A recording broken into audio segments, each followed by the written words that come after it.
Excuse me. And the red light is on. We are live, good people, on this Thursday night. All right. Let's get into it.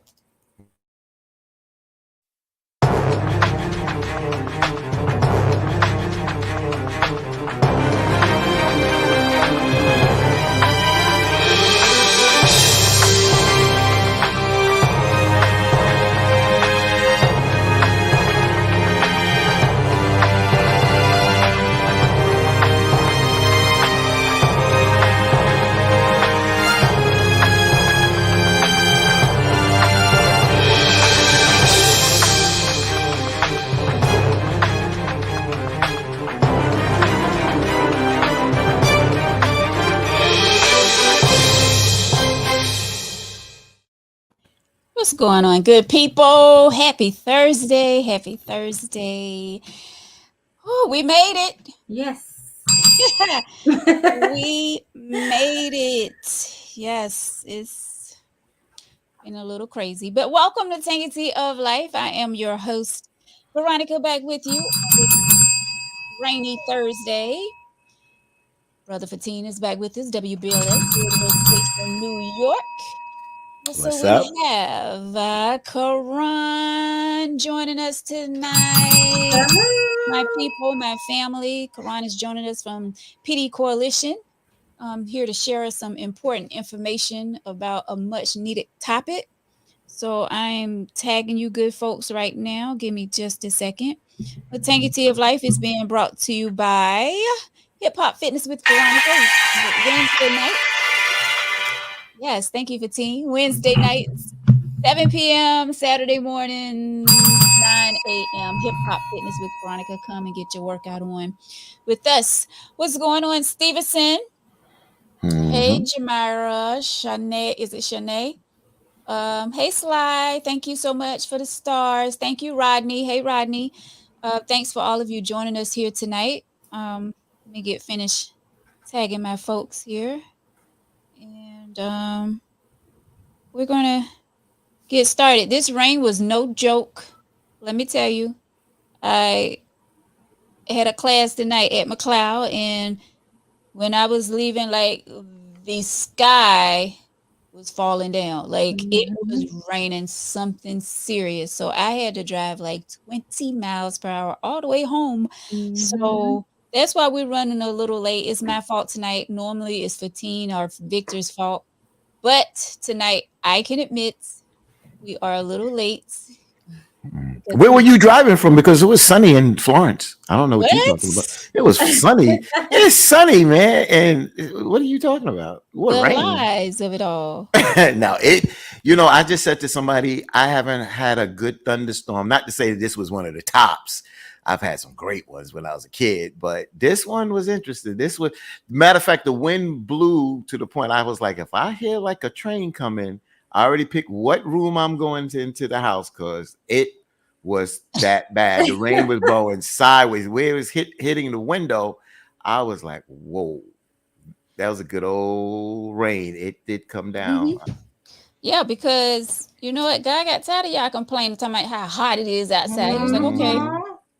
let me give y'all some rain and I'm That's gonna make it. it calm down That's it. One hard. advice thing that I'll share real quick is that folks, if you are driving on the road and you can't see, the one thing that I don't recommend is you pull off to the side of the road. Just try to pull off, go to the gas station, hotel, just get off the road, but not on the side of the road, Oh yeah. So because it's that's the most people think that's the safest, but when that is one of the most hazardous places, it's the side of the Mhm. road. So be Oh yeah, careful when you're definitely out there. definitely pull into a safe area. Let me tell you, I Mhm. started to pull over several times. We probably would have been really late tonight because that rain was coming down hard. Yeah, it But was. I don't like driving when it's pouring down like that. But all right, well, welcome once again to Tangy Tea of Life. Hey, Miss Rosa, Jessica, hello, Thomas. Hey, Patricia, Lisa, all of you out there watching, thank y'all so much. Like I said, we have an important topic tonight, and we're going to jump right into it. Karan is from the PD Coalition, and Karan, we'll start off. You telling us a little bit about what y'all do at your office. Okay. Hello, everyone. As Veronica stated, my name is Karan McNeil, and I am the Volunteer and Community Education Coordinator at Florence County Pee Dee Coalition. And basically, what we are a nonprofit organization, a volunteer organization. And basically, what we do, we assist victims of domestic and sexual assault. And so, like I said, we're located here in Florence. We offer a variety of services. In short, we serve 8 counties. We have some of our satellite offices as well. And so, just in a nutshell, that's what we do. Our goal is to bring more awareness to this taboo topic. The goal is to educate people and advocate on the taboo but very, very, very prominent topic of domestic violence and sexual assault. Yes. And is this for males and females, Karan? Yes, most certainly. We do offer services for males and females. Okay. And where are y'all located? We are located at, Florence County's office, which is our crisis center, which is like our home, what people would probably call a home office if it were corporate. We're located at 220 South Irby Street in Florence. Okay. Now, do they have to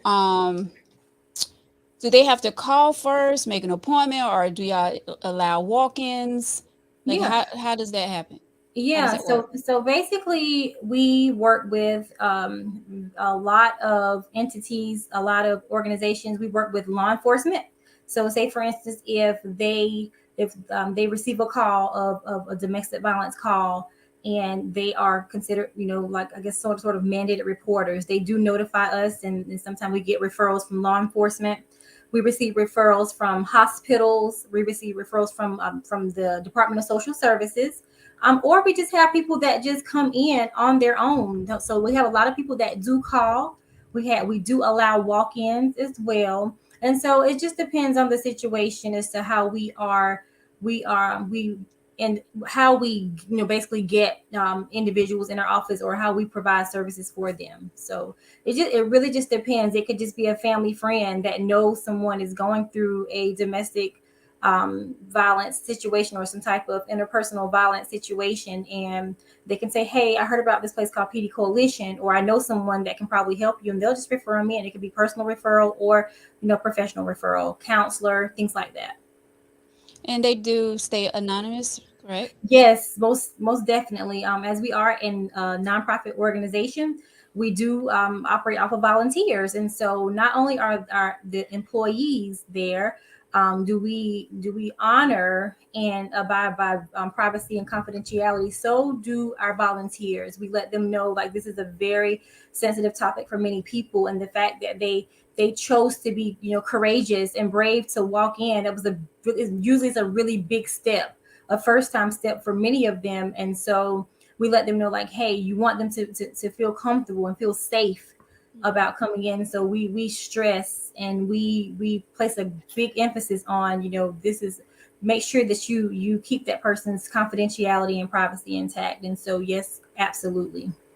Yeah, and because there's so many people that have been through domestic violence, or going through domestic violence, or been sexually abused, and they don't feel comfortable talking. They don't feel comfortable sharing it with anyone. So that's a good thing. Of course, I pretty much knew that you all keep people anonymous, but I just wanted to hear it from you. Yeah. To It's good to inform the people. Yeah, it's good to hear it from someone that actually works in it. And we do live in a very, very small, Florence is not that big. And we may think that Florence County is big, but you have multiple small towns that fall under Florence County. But sometimes you may run into someone that you may know. You may run into someone that you may have worked with in a past job. And so people need to know, like, you're safe here. That's the biggest thing. People need to know, like, hey, we may have seen one another's, maybe a dual relationship or whatever the case may be. But, and then there are times where, if there is a conflict of interest, where we can refer that individual to one of our coworkers. And so there's never a time we would have to turn you around because someone may know the next person or the person may feel uncomfortable. There's always ways that we can get around that, because our biggest thing is to make sure that we are providing whatever service that victim needs. And so that's important to us. What kind of protocols do you all go through as far as to keep individuals safe? To keep them safe, our biggest thing is we're not privy of what's happening with the victims, of course, until they call in. And the main thing is that we do gather information, because it's very important to kind of know, number one, to assess the type of person that you're dealing with. And assess the need, basically. We have some people that they don't know exactly what we do. Some people have a limited view of what we do. And so the biggest thing is, once you have them on the phone or once they're standing before you, just asking them the necessary questions, sometimes the hard questions about what they have going on. And so once we're able to assess and we're able to get to gather what it is that they're really needing, a lot of times they just want to just talk. They want to talk it out. They want to be honest with someone that won't judge them. But a lot of the times we make sure if there's any imminent danger, is there imminent danger? Tell me what it is you're trying to do. So if there's imminent danger and that person fears for their life, and there's a recent incident that took place, there's certain things that we go by to make sure that we're providing them with as much safe care as we can. But we do have safety planning. And that's making sure we have different things in place, such as sometimes we can give them like a ring light.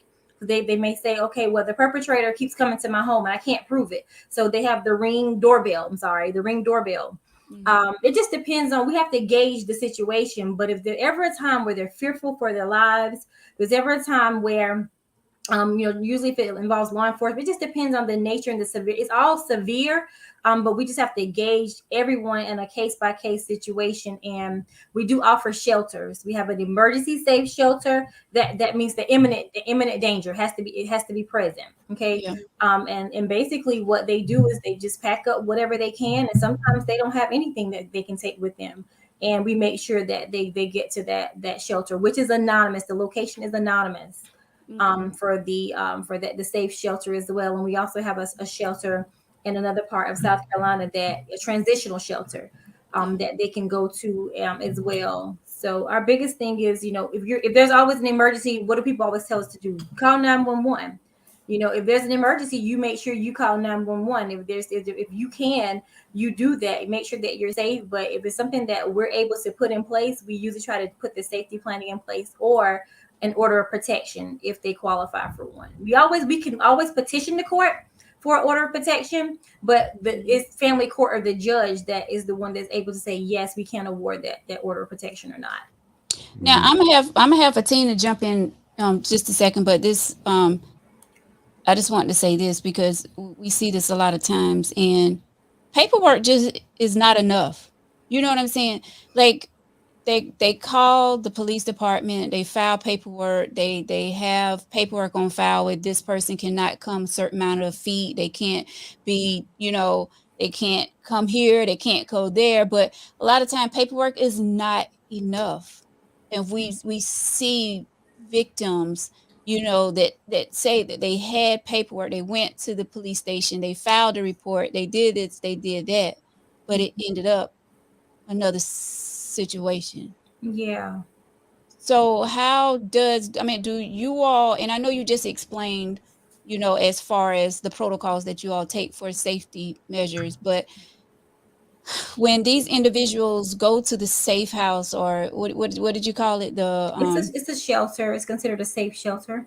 Mm-hmm. The shelter, like, do you all have law enforcement there where, like, is it held down? That's not the word I'm looking for, but is it locked down? I think I understand what you're saying. The first thing, but when it comes to the safe shelter, as I stated before, it's anonymous. They can't share the location of the shelter. They're not allowed to share the location of the shelter. We don't post the address of the shelter. Anyone that is actually housed at the shelter if it is disclosed or discovered that someone compromised or a possibility, which I mean, there's nothing's 100%. The biggest thing is that we do all that we can to give that reinforcement. Okay, because if that we understand that people are going to be people, and a lot of it is about power, and a lot of it is about control, and most of it is. And if it's something that the perpetrator feels that they're losing power or control, I mean, really, what can we do? I mean, and we say it's just a piece of paper, but from a person that's never been victimized or in a situation like that, to them, it's a reinforcement. To them, it's a huge step. It's a huge step, and this is something they've never done. Many people they've dealt with the domestic violence for years. They dealt with it for months. They've dealt with it their entire relationship, and so they've never done anything. Right. And so to them, they've done something just by saying, I'm going to go up there and I'm going to get this order of protection. Yeah. I'm going to petition, for this order of protection. And so I know we can't control people. We can only control ourselves. And that's what we advocate what the victim wants. They want to petition for order of protection, and then they don't view it as just a piece of paper. Then we advocate that. Sometimes even the victims may say, well, it's just a piece of paper. He's not gonna follow it. We say, but what are you proud of what you did? Do you believe that you made a big step? And so we do our best, and oftentimes, we do have some that slip through the cracks. I mean, unfortunately, it's inevitable that someone has to lose their life in such a tragic way.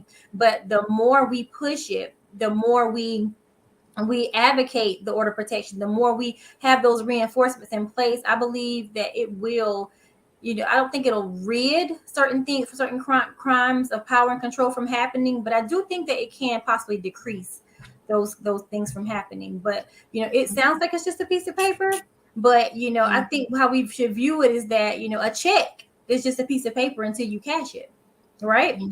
And so it holds value. It holds more value than someone on the outside looking in. Yeah, and I brought that up because we see that on more than one occasion, and recently we've heard about a situation that took place in Florence where she went to the police station, she filed papers, she had an order against him, and that's a very, very tragic situation, very unfortunate. It's just one of those things where we just do the best we can and I think that's where the education part comes in at, educating people on what is the order of protection, who grants the order of protection, what are the terms of the order of protection, what does that look like for each individual. It looks different for everyone. It looks different for the girlfriend and the boyfriend that's been living together. It looks different for the husband and the wife, as we know that when you're legally married, that changes the dynamics of the relationship. When it comes down to different laws and asking petitioning the judge to have that person removed from the property and things like that. And so the biggest thing is educating people on what is a restraining order versus what is an order of protection.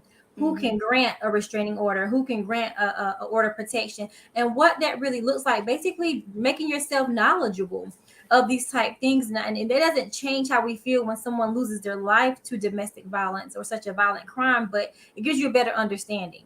You have more insight to be able to speak on it. Not saying that people don't if they don't know, but if you're more knowledgeable, then you kind of know what you're up against. Right. Mm-hmm. So Veronica asked a lot of good questions there. So, and Karan, again, thank you. And your responses were very well. I want to drill down. Well, first of all, let me just say this. One of the things that we do on this show, which is that we deal with relationships. And a lot of times we deal with issues and problems in relationships, but we don't deal with some of the outcomes. We look at people having problems in a relationship and it's just an argument, and then somebody may leave the house and come back and go to sleep. No. It's just not like that. This is life, just like the real people. And we know that domestic violence is a problem across the country, across the nation. There's no ifs, ands about that. But let's drill down a little bit here in South Carolina, and a little bit of the stats I looked up.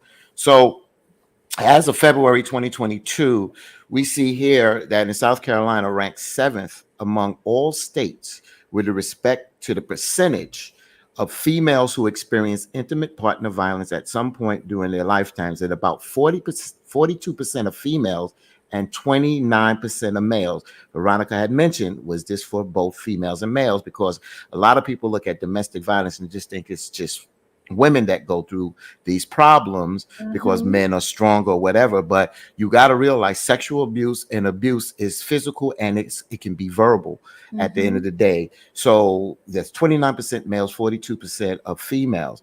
If you look at the stats last year, 2021, South Carolina tops the nation in domestic violent death.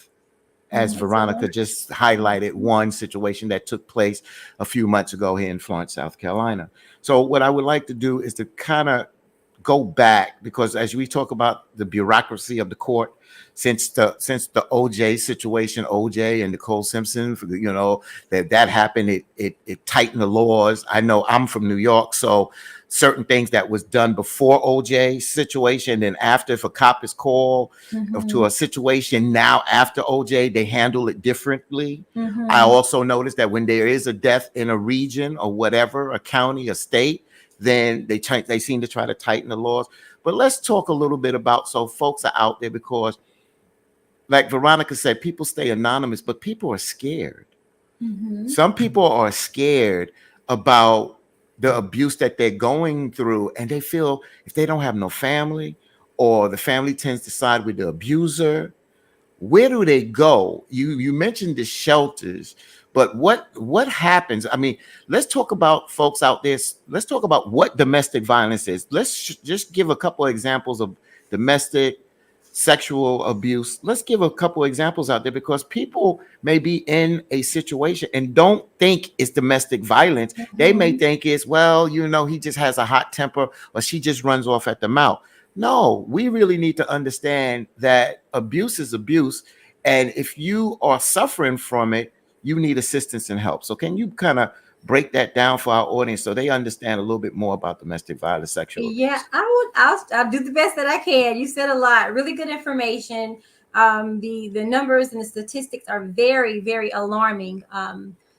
So just in short, domestic violence basically is, in a nutshell, when you cause physical harm or injury, or offer the attempt to cause harm on a household member. And what's a household member? A household member could be your spouse, male or female, your former spouse.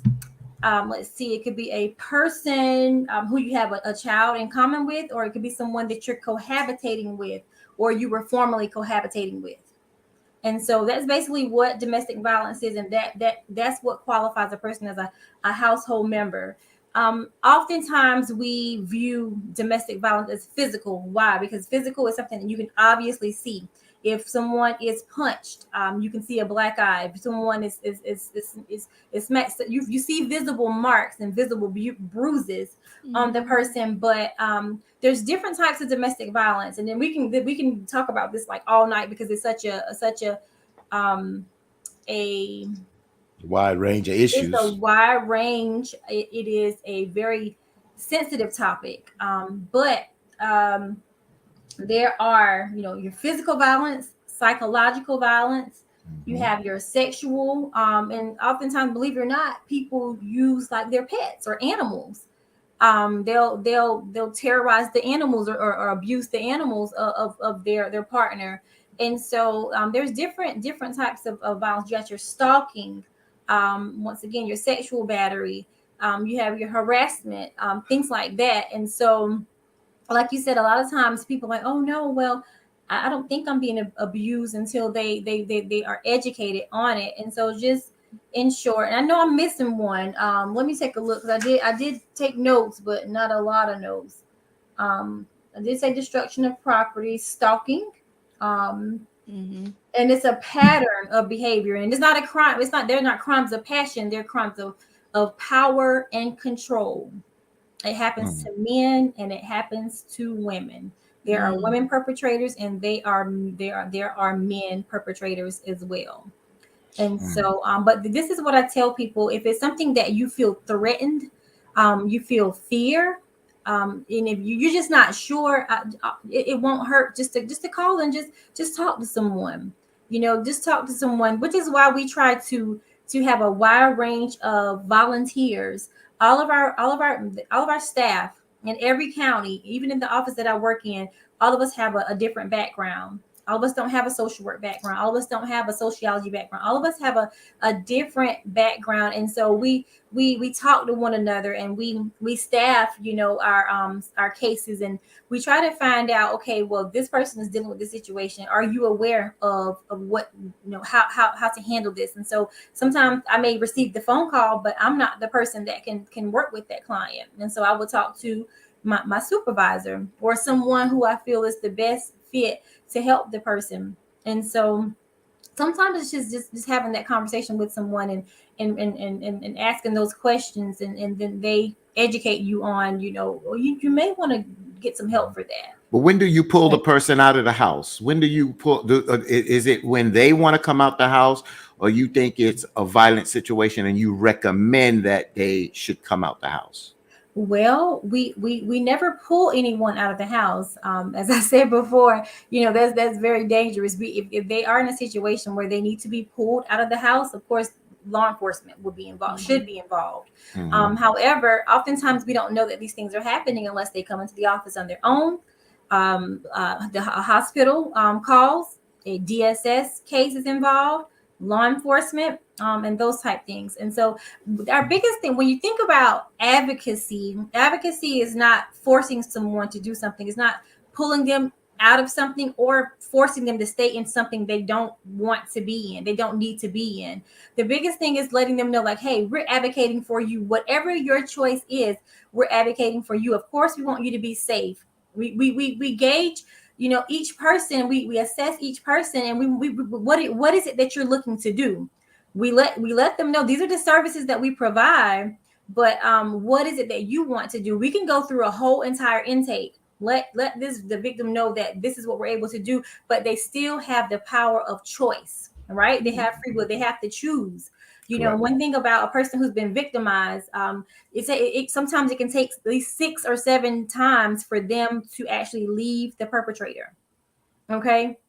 And it just really depends on the individual. It depends on how invested they're in. Just to add to it, you asked about what is domestic violence. Well, a lot of times the people deem the husband as the breadwinner. So the husband could be withholding finances from the wife. Okay. And so the wife feels like, okay, I can't make it on my own. What am I going to do if I leave him? And so what do? They choose to stay. But what do? We let them know, like, hey, you made a big step by coming up here. This is what we can do for you, but we still leave that choice up to them, because it has to be something that we empower them, we educate them, we let them know any and all services that we can provide to them. But ultimately, people have the power to choose and the ability to choose on their own. And even in our mind, sometimes we want to say, oh, we want you, please just don't go back. You may want to say that, but when you're working in that type situation, you have to let people choose on their own. And sometimes it can be kind of frustrating. It can be a little disheartening, but we wish them well, and we just assure them, like, hey, if you decide to come back, we are here, and we're still going to advocate for you, and we're not here to judge you. Right. I want to get to some of these comments, and I'm gonna get to Patricia's comment first, because she's really speaking on what you just spoke about. Okay. Once again, guys, we are talking to Karan. She's with the Pee Dee Coalition for the Florence County. And here's one question, Karan. Patricia says, what about the victims that want to return to their perpetrator? How do how do you all prevent them from disclosing their location? Most of the times they return. And see, and that's why I asked the question, because that question earlier, because if they have that opportunity, some are scared, if they're able to talk to the one that is their perpetrator. They could be so afraid that they give that location, or a family member could give out that location. You know what I'm saying? Or when they return, they share the location where they was at, then they end up going back. You know what I'm saying? So yeah. I'll let you Well, answer her question. what about the victims that want to return? There are victims that do choose to return to the perpetrator. We can't necessarily prevent them. Once again, people have free will. They do go through a process. The shelter is totally different from where the office that I work in. We do the intake. We refer them to the shelter. They have their own intake or onboarding process that they go through. And one of the things is to let them know, like, hey, there are other women, other children that are here. And so the importance of not disclosing that location. I mean, do you have people that may do that? I'm certain that they are. I am fairly new in the position. I'm not aware since I've been there. I haven't known of anyone that has disclosed the location. The location is monitored, and is monitored by law enforcement as well. Law enforcement does ride around. The staff, they are well trained to handle any type of crisis situation as well. But they let each person that has the opportunity to be sheltered or housed there, the importance of keeping that location anonymous. And if they choose to go back, oftentimes, honestly, they don't really know. The perpetrator doesn't know where that ended. If it's a woman, they don't know where the person has been. They don't. Sometimes they know that they haven't been together in the same home, but they don't always know that Pee Dee Coalition has helped you. You understand what I'm saying? But when it comes down to them returning to the perpetrator, we do offer what they call alternatives to violence. And basically, it's a situation where the perpetrator it's kind of like our version of anger management. It teaches people how to deal with their anger. How do you choose something alternative to violence, whatever that physical violence, whatever that violence looks like to each individual? Instead of choosing that, here's something that you can do. It teaches them skills. It teaches them strategies, techniques, and things to better handle crisis or highly emotional situations. And so instead of doing what they would normally do, harming their partner, it's supposed to help them really try to find the root of what's really happening so that they can be healed and be better. Because some people they choose to go back. But usually the perpetrator is not the one that's looking for help. You notice that it's the one that is being abused is the one that's reaching out for help, and the one that is a perpetrator, for whatever the situation or circumstance is that he or she feels that for whatever power or whatever the situation is that I'm in control and this is what needs to be done and this is how I'm going to go about it, and their way is the right way, and they don't reach out for help. Yeah, and sometimes they don't, but that goes both ways. Sometimes the victim can think that they want help and they change their mind. But when it comes down to the perpetrator, we found in some cases, once again, people have the right to choose. We let the victim know, like, hey, in a married situation, maybe they don't want to leave their spouse. We do have alternatives to violence. We do offer counseling, trauma counseling. We offer these things. This is what you can do. And in some cases, we've had where the perpetrator says, I want to be better. I know that I was wrong. I really do. I don't want to be the way that I am. I want to make better choices. I want our relationship to improve. And if this is what I have to do, then I will, right? They have the choice. But then there are also, cases with DSS referrals.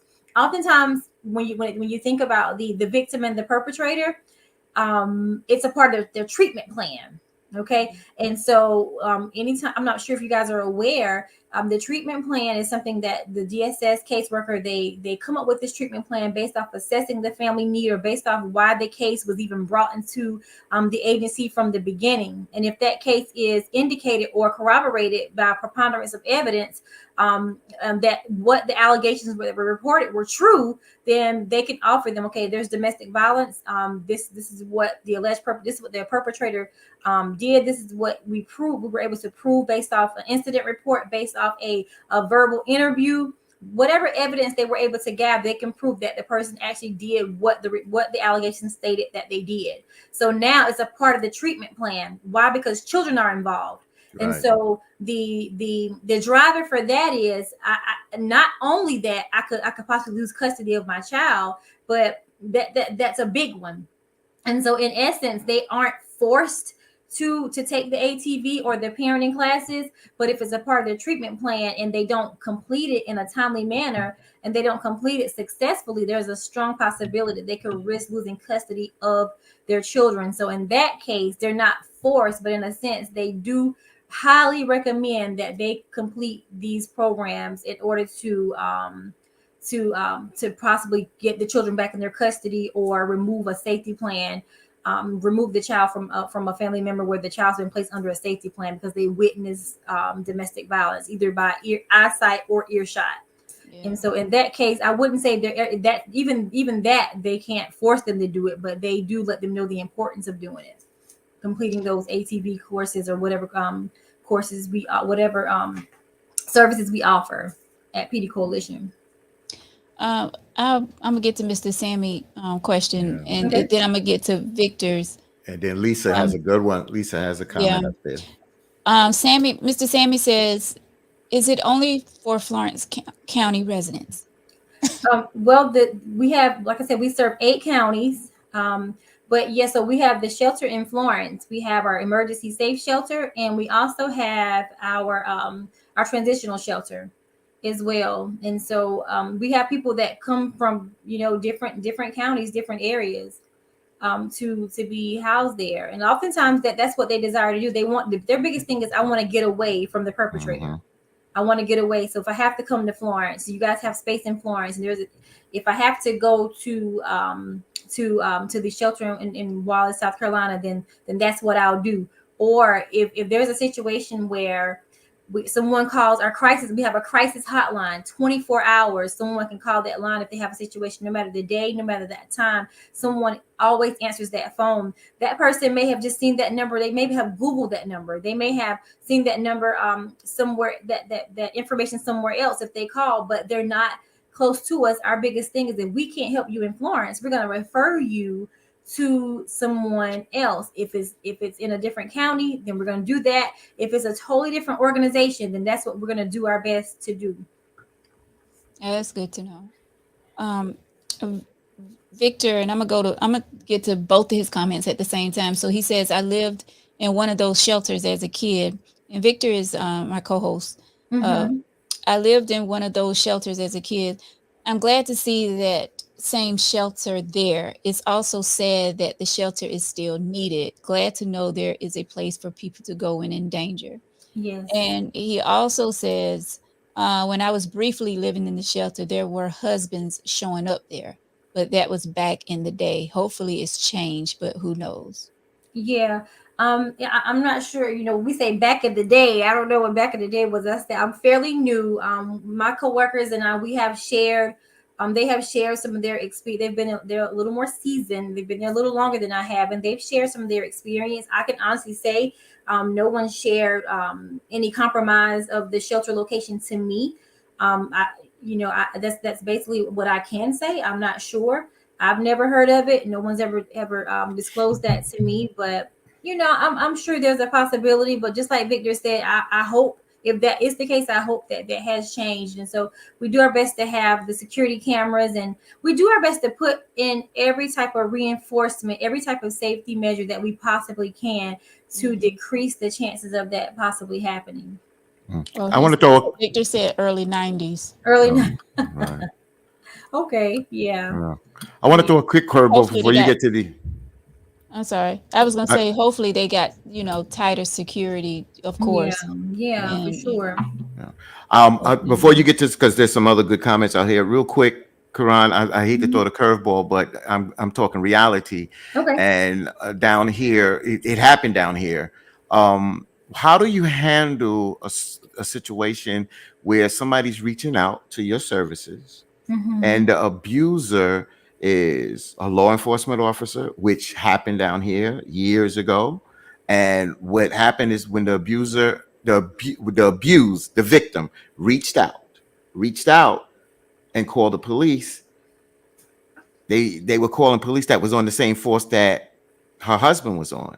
So they kind of covered the track. So my question is, how do you deal with a circumstance when the victim comes in and the person that is abusing them is somebody that is prestigious or a law enforcement officer? Is there a different protocol?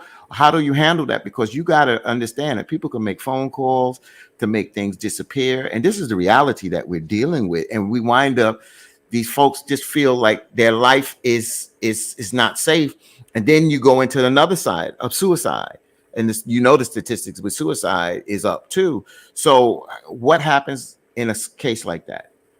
Well, I mean, in a case like that, the biggest thing is gauging what that person needs. If it's a case where the person is married to law enforcement or married to someone that's prominent, we deal with everyone from all walks of life. We deal with people that are different socioeconomic statuses, different professions, and we deal with people high profile, and we deal with all types of people, and we don't have a special protocol. We basically assess what that person's need, whatever that need looks like. If it means that we have to bypass this particular law enforcement officer that may be the husband, if we have to bypass the principal because there's a teacher that's married to the principal, whatever it is that we have to do, there's always ways around it. Okay, there's always ways around it. And our biggest thing is doing everything that we can do, even if it means disclosing, what that victim thinks is happening. If that victim comes and says, well, I believe that someone may be telling, that that they may be telling their boss that they want them to get rid of the incident report or just lie on the incident report. There's always ways around that. We just basically have to gather that information, gather proof. It could be text messages, it could be phone calls, whatever we can possibly do. That's basically what we do. And so I just believe that once again, it's about power. It's about influence, and we know this.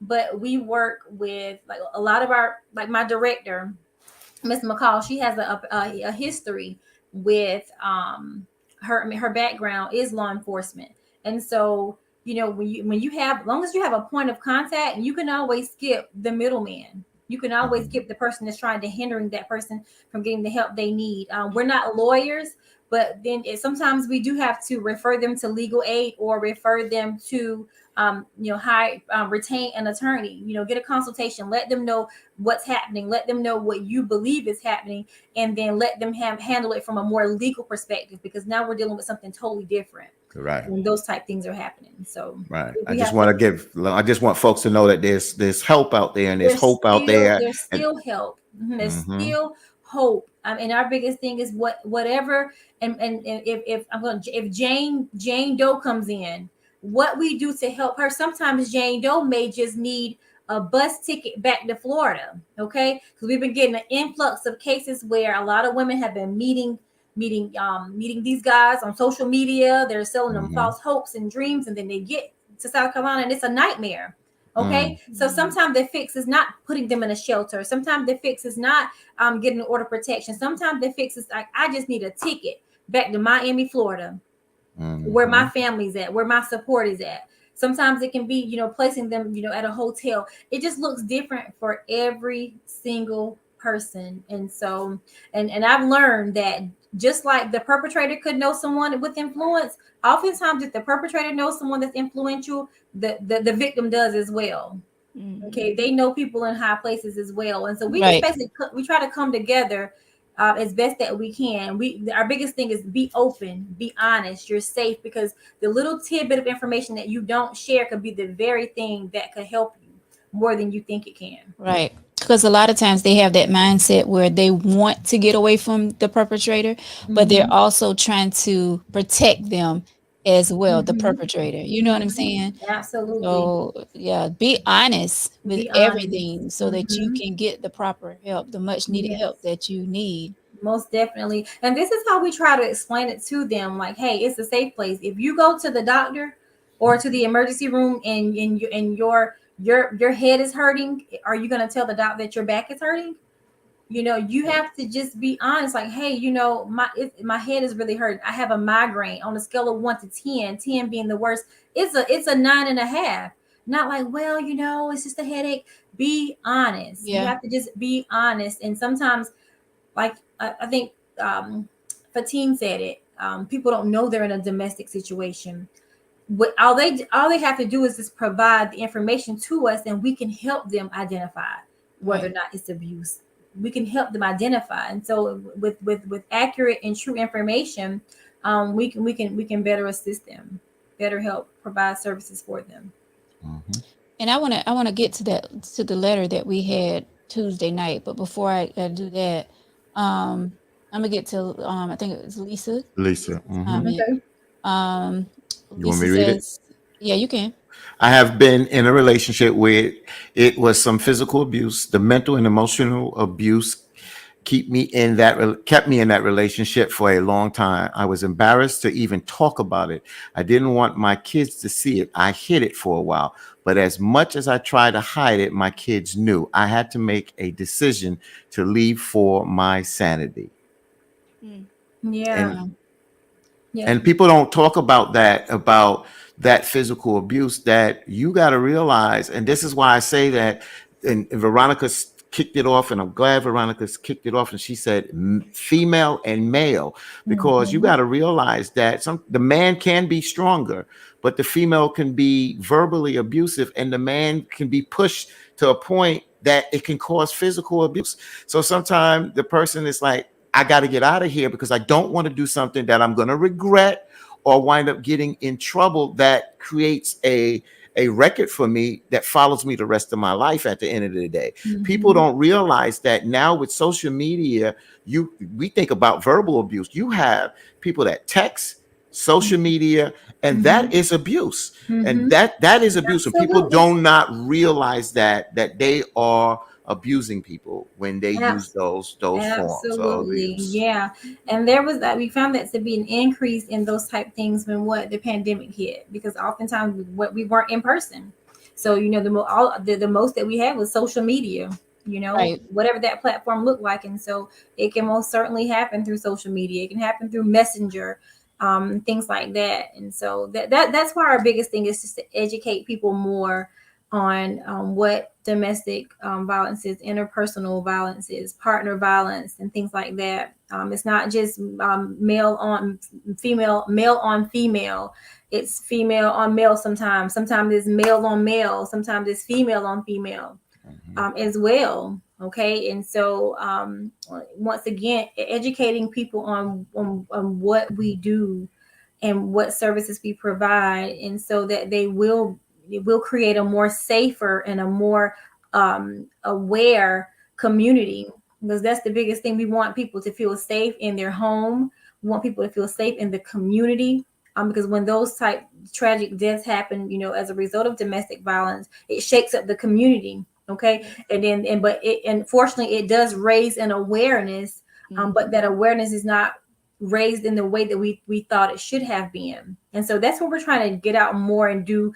We're trying to get more volunteers to help with the awareness and the education. We do have in October, we have our domestic violence awareness month that is one of our big community wide events. And so that's a time where we can educate people, we can debunk the myths, we can get people involved. Like, what can I do? How can I do my part? How can I bring forth social change in this area? Because it could very well be your daughter. It could be you. It could be your grandmother. It could be your son. It can be someone close to you. What do I do if I'm on my job and I hear, someone talk about they're in a domestic situation? So we're trying to get out to the nurses. We're trying to get out to the educators. We're trying to get out to, just different areas and different groups, church community. We're trying to educate people, just to better give them an idea of the things that we see on a daily basis that other people don't even know that are happening unless it's high profile. A Right. quick question before Veronica, real quick, to Karan before you go back to the comments. Have you noticed since the pandemic, because we lost a lot of lives out here, a lot of parents and guardians were lost, and a lot of younger children had to go live with other family members or friends. Did you see an increase of younger people reaching out for help because maybe their loved ones were, and it could be their loved ones too that are abusers? And we talk about sex and sex trafficking and things like Mhm. that. But have you noticed that since the pandemic, where we lost a lot of adults and we see more children that, for whatever the circumstance, or abused. You notice more younger children reaching out for your services? Well, as I said, normally we wouldn't be aware of any child that has been subjected to domestic violence or anything like that. We do have unless DSS notifies us. Okay. Okay, so of course, if Department of Social Services notifies us, we know that they serve the vulnerable population. There's children 17 and under, and they are mandated reporters. And so, unless the school reports it, but I will say, from my background, working for a particular school, actually the alternative school, I know I'm just from talking to the children and listening to them, I have noticed where there has been a lax in the parenting or a lax in the supervision.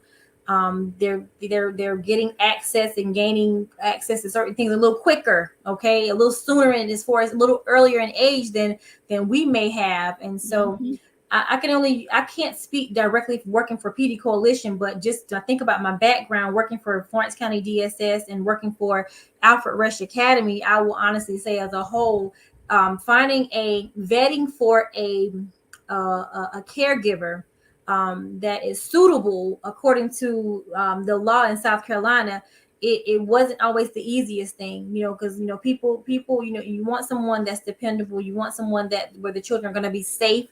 Over time, I did find where it was a little difficult to find someone. They may have had the space, or they may have had the house, the right housing and things like that, but now we have to run a background check, and you find out that grandma Annie been fighting or something like that, and she was arrested for assault and battery. And so in that sense, I can see where the caregivers have there's been more of a need for the children, where the caregivers or the guardians, their biological parents, have basically subjected them to something that they didn't choose. But that's basically, as a whole, not necessarily at Pee Dee Coalition, but we deal with adults. Okay, it's a little different. We deal with adults. The children are involved only because the adults are involved. Right. We had a letter Tuesday night, and I can see that it's kind of contained into this, what we're talking about tonight. The young lady's in a situation. I mean, her fiance, he's in prison, but at the same time, he's very controlling from there. He had her to set up cameras around the house. He's on the phone with her 24/7. And she said that he's, really controlling. He's very mean to her. He, have to say something about what she wear and all of that stuff. So my question to you, say if she reaches out to the Pee Dee Coalition, not saying that she is, but I'm just saying if she reaches out and she feel like that is like could that be as a threat, even though he's behind bars? I mean, do y'all help with situations like that, or do the person have to physically mess with them? If that makes sense. Yeah, it makes plenty of sense. They're different. It's not just physical violence. It can be coercion, intimidation, threats, and things like that. So that's what we call our power wheel. That's one form of abuse. And so this is what we like to tell people. People don't always tell the full story. Or people tell bits and pieces just to be able to say, okay, I was able to get that out. I feel a release. I was able to tell someone. So what I always tell people is that, hey, the best thing to do is, if you're not sure, call our office. No matter the day, no matter the hour, call our office. Our crisis line. Oftentimes people treat the crisis line like like their dog got stolen, but they're calling 911. So we know that you wouldn't call 911 for that, but it's okay. That's what the crisis line is for. We rather you call and ask the questions and let us know what you have going on than not to call. You know, that way we can let you know we can really help you, but it doesn't have to be physical violence. It doesn't And have to be physical. Yeah, it could be mental, it could be That's right. psychological. right. Yeah, it could be that coercion. It could be stalking, harassment, things like that. Yeah. Yeah. And And see, fear. and not only, yeah, fear is it. I mean, not only her, but we was, because we was talking about this, and I thought about that letter. Mhm. But that's for anyone out there that may feel like they're in a toxic relationship, and Mhm. they are inside, they are afraid, but on Mhm. the outside, it's like, oh, girl, that's just him. That's how Yeah. he is. Yeah. Mhm. He's very controlled. He jealous of me. Blah blah blah Mhm. blah. But at the same time, they have that fear in their heart, but they're trying not to show it. They're trying not to Yeah. So show it. Yeah. yeah, so I was just And wondering, how does that work when it comes yeah. Yeah. to the PD I coalition? and like I said, it doesn't have to be physical violence. You have Ronnie, you have a level of influence. You have a level of influence with media broadcast because you've been doing it for a very long time, right? You have a level of influence with in the fitness arena. Fatina, I don't really know what you do, but I'm pretty sure you seem like a very strong I'm in man. radio. Radio. Okay, so radio, yeah. So you have a level Mhm. of influence, not just in your professional life, but you have a level of influence in your personal life as well. There are people Mhm. that can say, "I trust you." Okay, so that's why it's so important for all of us to know our part so that we can do our part. Okay, and that brings me back to the violent. Brings me back just being a confidant and being a friend. Number one, just being someone that has a level of care and compassion. So once you are educated, Ronnie, now you can say, even though I got this letter for the sake of my show, now I'm a little more aware on what PD Coalition does. Maybe I should do my part by reaching out to this person. Now that Fatine, now that maybe I can do my part by educating this next person or letting this person. Well, you live in New York though, but Well, I'm here now. I relocated here, but I still work okay, in New York. But you're right. There yeah. was a young lady who went through domestic violence in a relationship, but then she was away. She was out of the country, and the person took her out of the country. When I say took her, they were on vacation. But Mm-hmm. he turned, he flipped, he did a 360. So Mm-hmm. she got to her father, and he said, "I will wire you money so you can get out." But she called me 1:30 in the morning, and I had to Mm-hmm. stay on the phone with her. I had to, not because I knew that I needed to talk her through this. Mm-hmm. And she said when he went to sleep, I told her what to do, and she left. She Yeah. left. She called the police and met the police downstairs. And when I felt that, she was saying, she's out of the country. What can you do?" But you got to realize that we as friends, Veronica, Mm-hmm. myself, Victor, Mm-hmm. and other people that are watching this, Mm-hmm. you gotta sometime, you never know when you're gonna get that phone call or that knock on the door when somebody needs your Absolutely. help. You understand? And Absolutely. sometimes you're scared to get involved, but at the end of the day, you can be saving someone's life You could because be they're saving someone. fearful. Yes, because Right. they're fearful. And imagine if everyone helped one person, Mm. then that person helped the next person. Imagine how many people we can affect. And so, it's just one of those things where even though it's taboo, it's the elephant in the room. We still have to talk about it because it could ultimately save someone's life, even if Right. it's just helping the walking, bringing them up to the office. Like, hey, you don't have to go by yourself. Hey, Right. I'll call we can call and we'll put it on speakerphone. It's just like, okay, what is my part? If I know my part, then I'll do my part. Well, how can I help? Well, this is what they told me at PD Coalition that I can do. Oh, I knew about a place. I know about a place called PD Coalition. I don't know all they do, but let me give you the number. That's Right. doing your part. Even if you just give them the number, that's Right. doing your part. If you just take the time and say, "Hey, I'll bring you up there on your lunch break so you don't have to do this alone." That's doing your part. You may not know all of the jargon, you may not know every single thing in detail, but at least you're doing something to bring that awareness to them and to help them in their situation. Yeah. Yeah. And see, a lot And a lot of times, I mean, and I don't mean to be offensive. No, it's Offensive. okay. I mean, I feel sometimes people need to know how to be quiet. Mm-hmm. If somebody's trying to help you, let them help you, Mm-hmm. and don't go and tell that next, because see, a lot of times people are afraid to help that person because they're afraid that they're going to go back to their abuser. Or you know what I'm saying? They That's true. don't Yeah. want to get caught up. They don't want to get in the Want to get middle in the of it because middle. they are afraid. Like for them to go back and say something to their abuser, like, oh, well, Veronica took me to Pee Dee Coalition to help me out. And, you know, now this man or this woman is mad at me for helping this person out. You know what I'm saying? And then it becomes a threat to me. So that's what I mean when I said sometimes people got to learn to be quiet. Yeah, and I think it's out of trying to appease the perpetrator.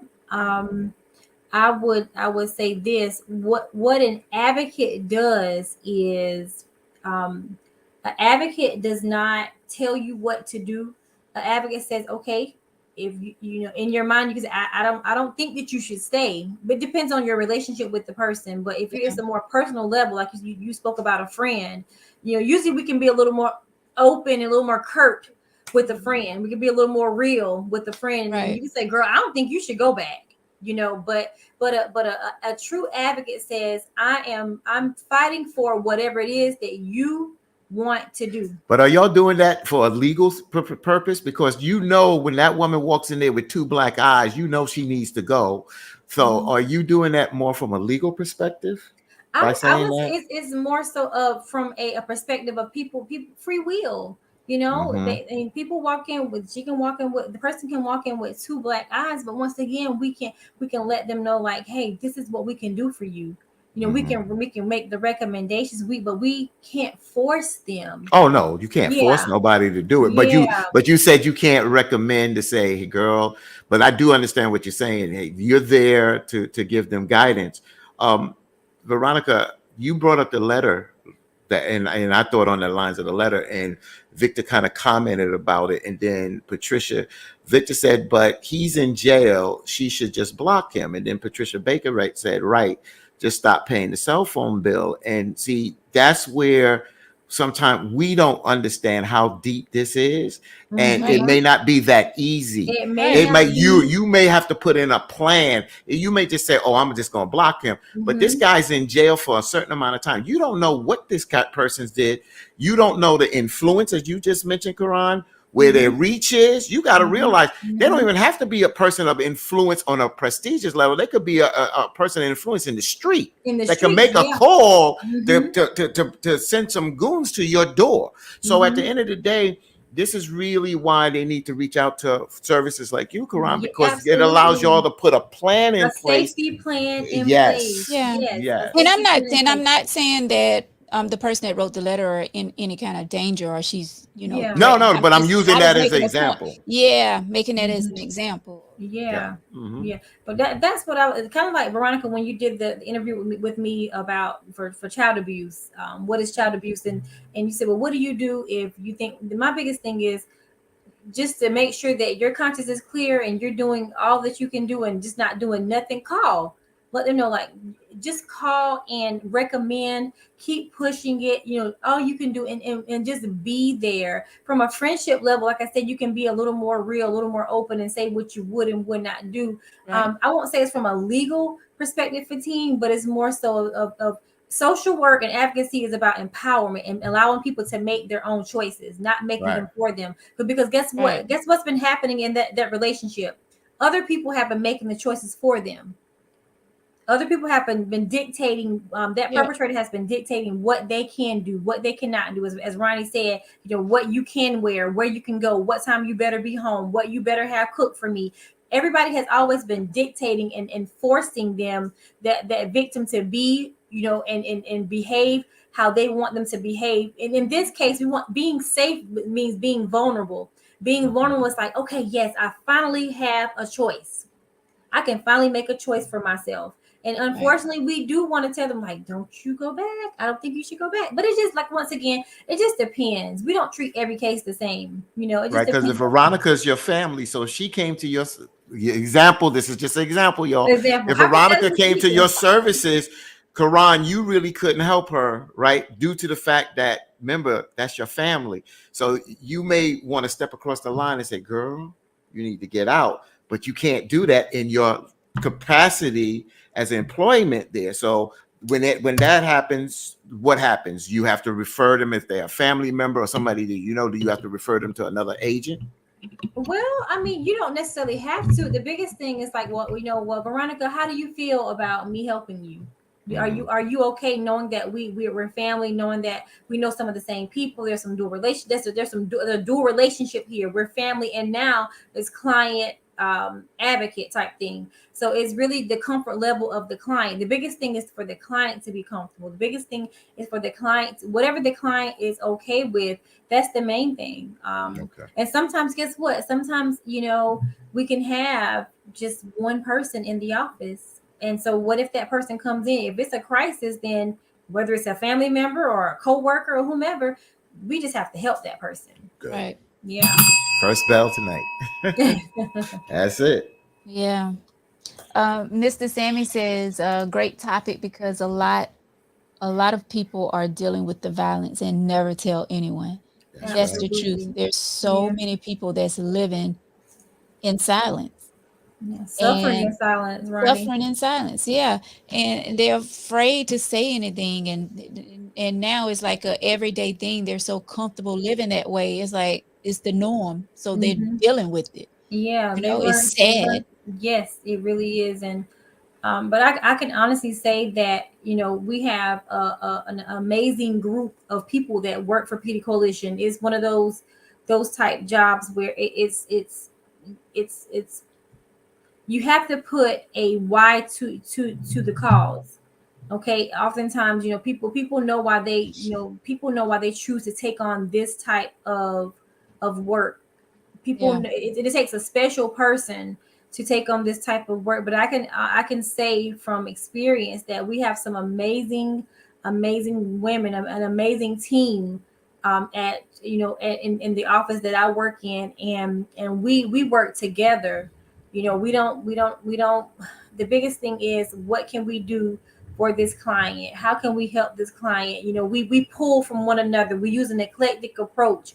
My supervisor today, she knew that I had a DSS background. She was working with the client, and she said, come in the office. And so we just pretty much we talked it out and say, what do you? She wanted to know, what do you think is the best way to handle this? And so it's not like, well, oh, I know everything. I've been here the longest, and I know how to handle the situation. No, sometimes you have to put two brains together. Sometimes you have to put three brains together. Sometimes you have to bring people's background, their experience, their exposure, different cultures. We have volunteers that are from a different cultural background, ethnic background, because as we know, domestic violence looks different for the Hispanic culture, the Hispanic race, or it looks different for different. It looks different for different cultures, different for different races, and things like that. And so we have a diverse group of people, whether it's diverse in their professionalism, diverse in their experience, their personal experience, their education, whatever it may be. We try our best to work as a team so that we can really just raise this awareness and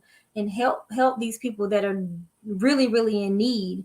And I can honestly say that I've known about PD Coalition for years before I became employed here. Well, employed at PD Coalition because I'm at home right now. But before I became employed with PD Coalition, but it looks, even working with DSS, I was aware of PD Coalition, but it's not the same until you're actually working in it and working with these people, and it gives you a different perspective on it. It Yeah. answers every question. Is all the whys that why won't they just leave? Why didn't they just leave? Why do they continue to deal with it? Once you're working in it, you become a victim service provider, and you deal with people who have suffered through these traumatic experiences. You may not Yeah. always agree with it, but it answers your question as to why, and how. It answers your questions. And so, Do I'm you extremely grateful for that. do you Yes. provide services for folks that, let's just say, I'll just use the example, a woman that in an abusive relationship, she comes to you for services, you help her, she gets out of that relationship, but she still needs more assistance, psychological. Do you Mhm. guys continue that, or do you refer that person out to another organization that can help her along? Because you got to realize, going through abuse is traumatizing, and it can Mhm. affect you mentally, emotionally, spiritually, so and so. Yeah, And because you get holistically. out the relationship, don't mean that you still not experiencing something mentally or emotionally. Yeah, most certainly. We do keep our cases. We have all of our cases have a I guess a lifespan. We do keep our cases up to a certain amount of time. We do we have 30, 60, 90-day cases. Sometimes we can close them in 30, 60, 90 days. But over that course, if trauma counseling is deemed appropriate, we do have trauma counselors on board. When it comes down to the kids, we have our CDC. We have the Durant's Children's Center, where everything is all inclusive, where that child doesn't have to go over here for counseling, doesn't have to go there for the medical examination, go here for everything. Everything is all in one. It's like your one-stop shop for the children. So, and it's kid friendly.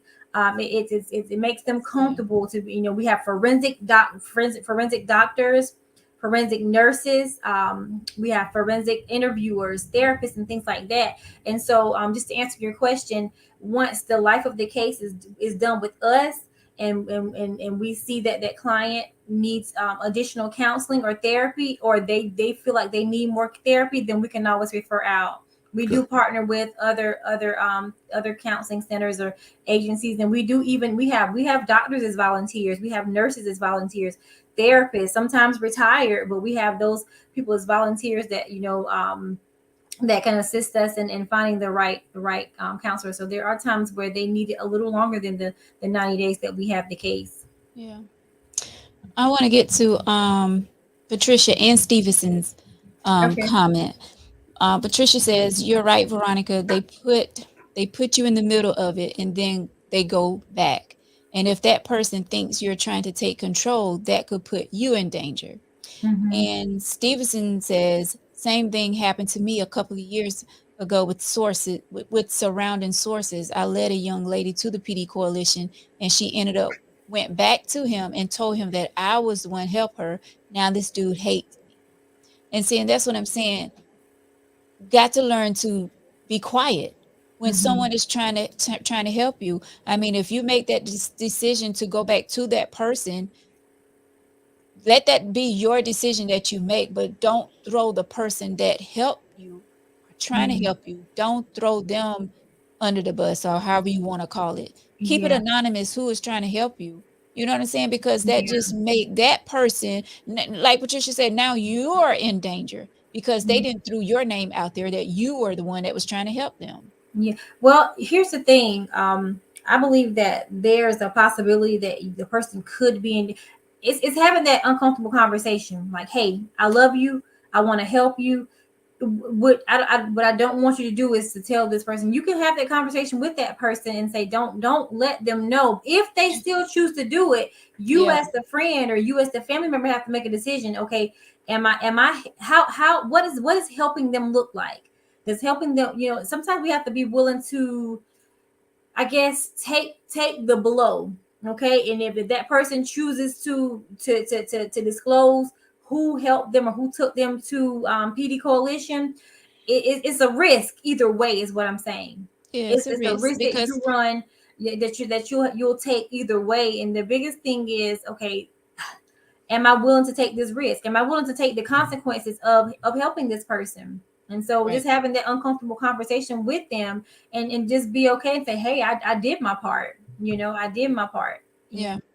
Kind And of see, go. we have to be careful with that because, even having that conversation, and we all know that we adults, we have a conversation with someone, and you say, "Don't tell them I told you now," but they still go out and call your name.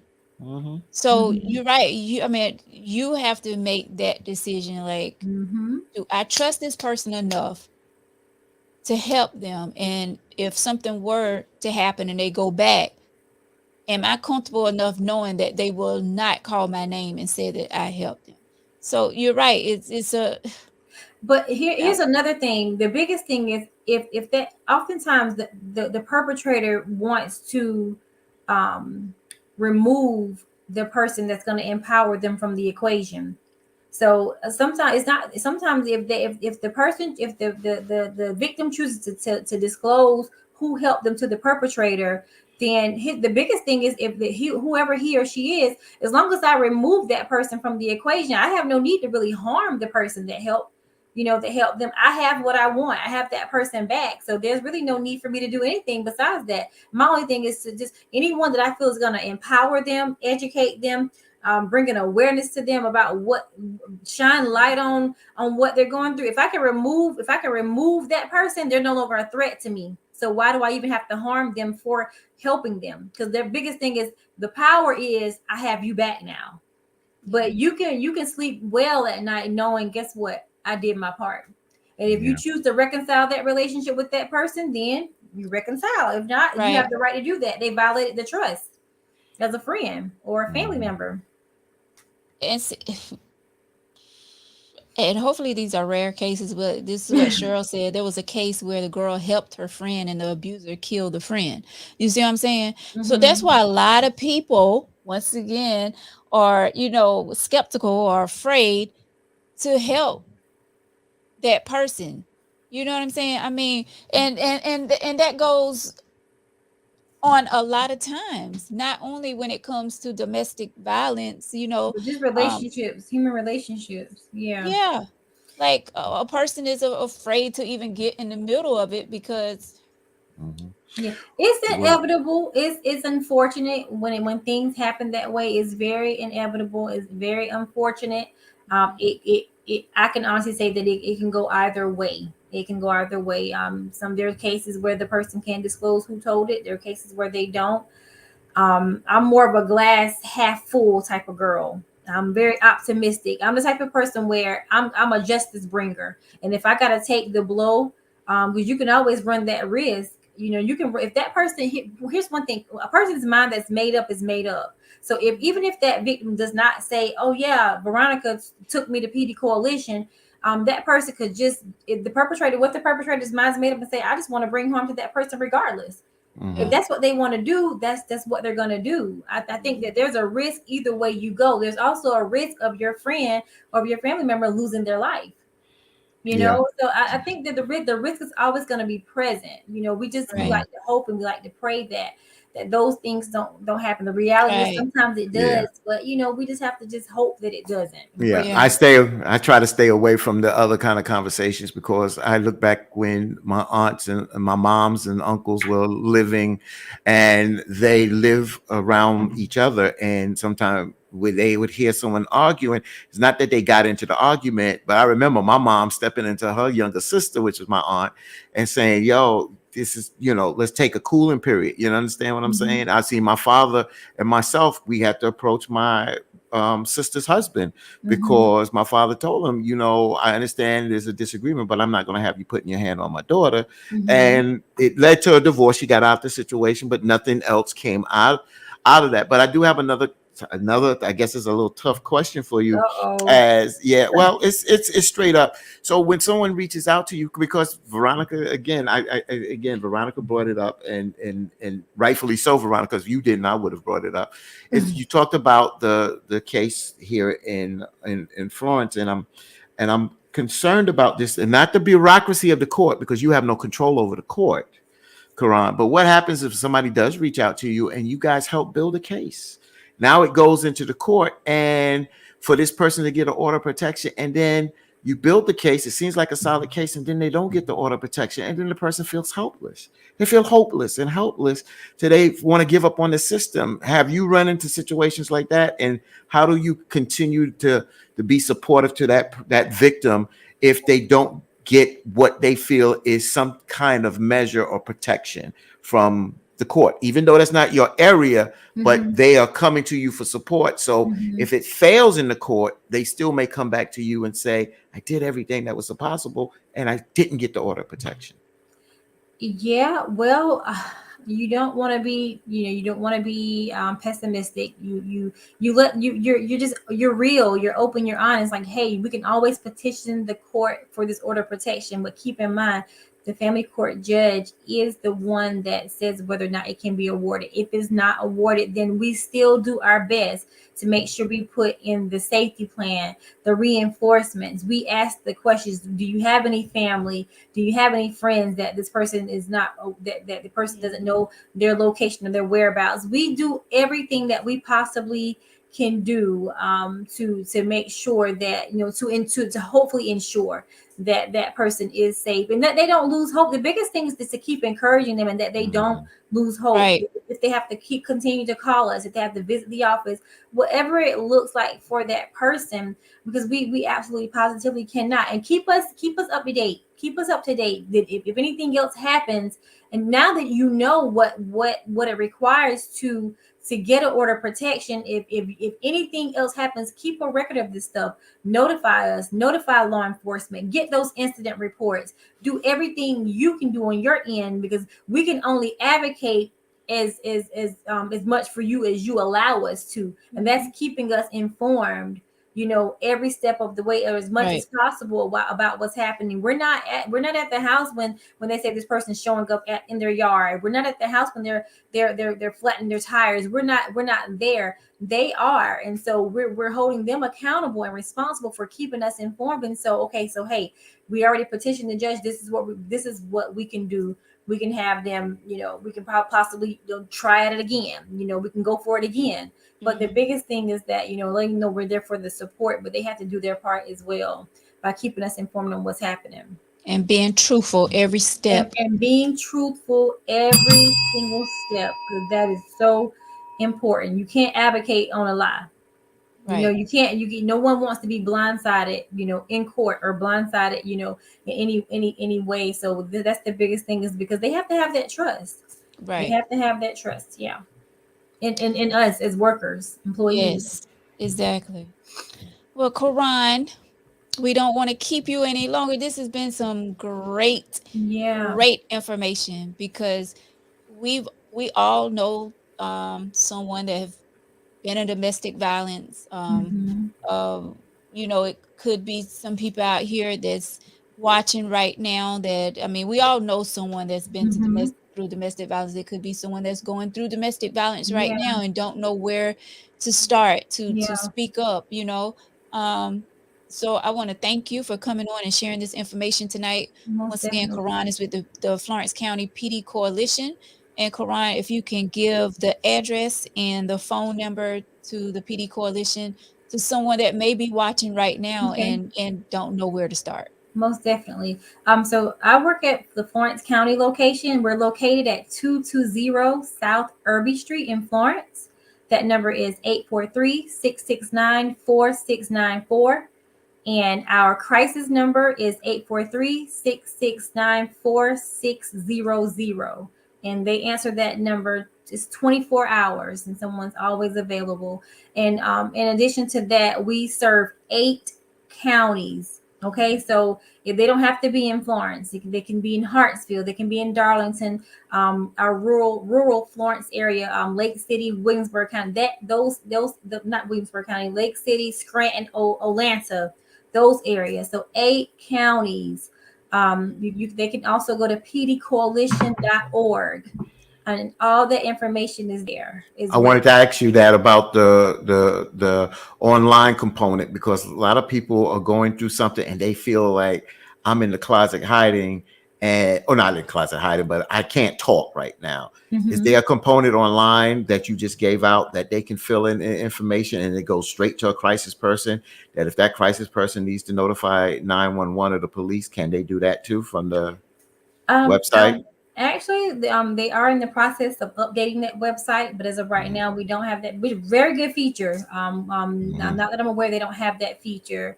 Most of them do have cell phones as well, but we do have a lot of our, in like some cases, they may have fled somewhere. Sometimes we have material that's out. We have them at hotels. We have them at gas stations. We have them at the Waffle House. We have them at those places where would a person go if they had to flee? Where would a person? What would a perpetrator allow them to do? They would allow them to grocery shop. They allow them to wash clothing. They will, certain things that the perpetrator will allow them to do. And so they have to use the restroom. And so, we have things in the bathroom, the women's bathroom stalls, places like that. We try to put material out where they have access to that information, even if they have to use the local business phone. But that's a very good idea. And my supervisor and myself, we are brainstorming on some more modern ways, the QR codes and things like that. So I'll make sure I run that past her as well, because it's a very good idea. But as of right now, those are some of the ways that we can be reached. Yeah. That's good. That's really good to know. Once again, Karan is with the Florence County PD Coalition, um, 220 South Irby Street in Florence. Mm-hmm. Their number is 843-669-4694. Mm-hmm. And the crisis number is 843-669-4600.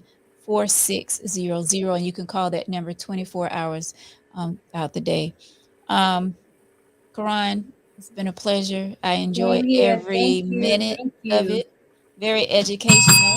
Um, Thanks to everyone for leaving your comments. Karan, of course, you can go back Okay. and through these comments on the Tangy T page if you feel it's necessary to answer. I think I'm taking it that this is your coworker that's in the Yes, comments, Shayna, Shayna.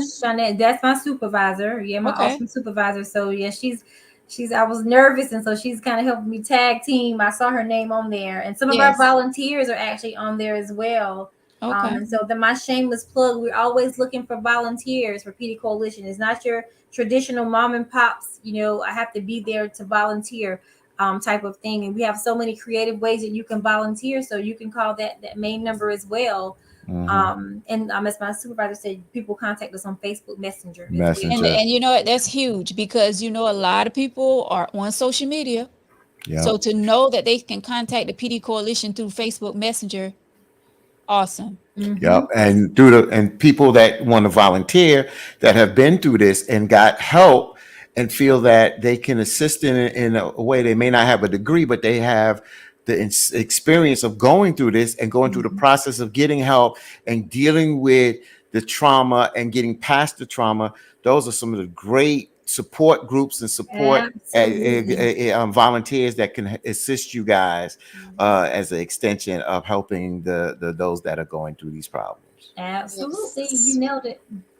Well, your supervisor says you did amazing, Karan. Awesome. Thank you, Shayna. Yes, you did.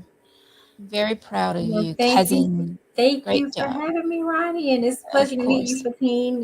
You My try to throw some pleasure, Karen. curveballs at me, man, but hey, I'll get Hey, you back off camera. you held it down though. You You held it held it down. down. You held it down. Very Yeah. professional. Thank you so much. And we may have you back and maybe we can have your supervisor Shayna on as well come October for Domestic Violence Yes, Month. We'd definitely. love to have you all back. These are conversations that we need to be having in our communities. Um, like we said, there's so many people that are going through.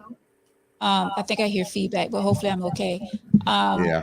There's a lot of people that are going through domestic violence. We don't even know about it, because they're living in silence, which is a terrible way to be living your life because God did not bring us here on this earth to be living in fear, So hopefully, if this broadcast didn't help, but only one person, it helped somebody You help tonight. someone. I agree, Ronnie. I agree. Yes. So So we thank God for people like you, Karan and Shayna and all the ones that's in this profession that's, out there and helping people find their way that's dealing with these kind of things that's in life that is unimaginable, yeah.